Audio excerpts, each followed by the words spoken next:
Good evening, Mark. It's Thursday, February 11th.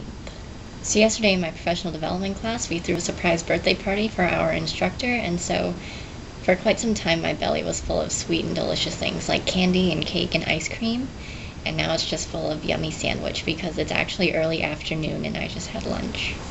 Actually, another thing that happened in that class yesterday was that someone asked me if I had seen a Harry Potter musical, and I was like, I remember when that video was still unedited and while it was still called Harry Potter the Musical. Anyway, Mark, congratulations on scoring 20 points in Haikyuu, but if I'm not mistaken, 20 points is actually just like 2 questions. Well, I mean, it's like 2 questions in round 2, or it could be 4 questions in round 1, or it could be 2 questions in round 1 and 1 question in round 2, or it could be 1 question in round 1 and then 1 question in round 3. What kinds of questions were they asking you? Like, I remember when I was moderating the tournament that was here in December, I was like reading out the questions and it was like, what are they teaching these kids that they can answer this? It was crazy. But anyway, Mark, when it comes to falling photos, I too sometimes wonder how my photos can fall without leaving an obvious gap. I mean, it's possible that the photo was never put up in the first place, and like I just thought that I had put it up, or maybe you just thought you put it up and it was never actually on the wall. But at least for me, what usually happens is that the photo belongs at the end of a row. When all else fails, the backs of all my photos have dates on them, therefore making it easier to return each photo to its original spot.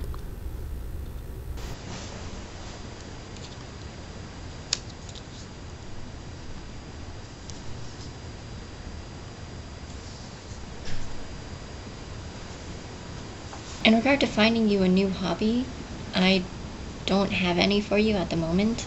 I mean, I guess I can suggest other crafty things, but if Emily says that origami and knitting and photography aren't hobbies, then I don't know what I've been doing with my life. You could write, which I've been suggesting you do for quite some time now. Or you could bake, and that would be delicious. You could go take dance lessons and dance a lot. You could learn to drive. Although at this point, I guess I've just been saying things you could do with your time that aren't quite hobbies, since I guess I don't know what hobbies are anyway. Or I mean, you could also just disregard what Emily said about knitting and photography and origami not being hobbies, and you could just stick to who you are instead of picking up something new to try and please someone.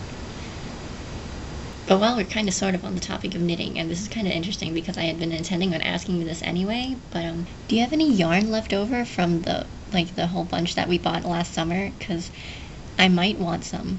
And there was some kind of ribbon-ish yarn. I don't even know if it would be called yarn, but it was in the bag. And it was rainbowy, and if I'm not mistaken, and if it does exist, and you haven't used it and aren't planning on using it, I might be able to find something to do with that. And so, Mark, I'll be seeing you and maybe some yarn tomorrow. DFTBA.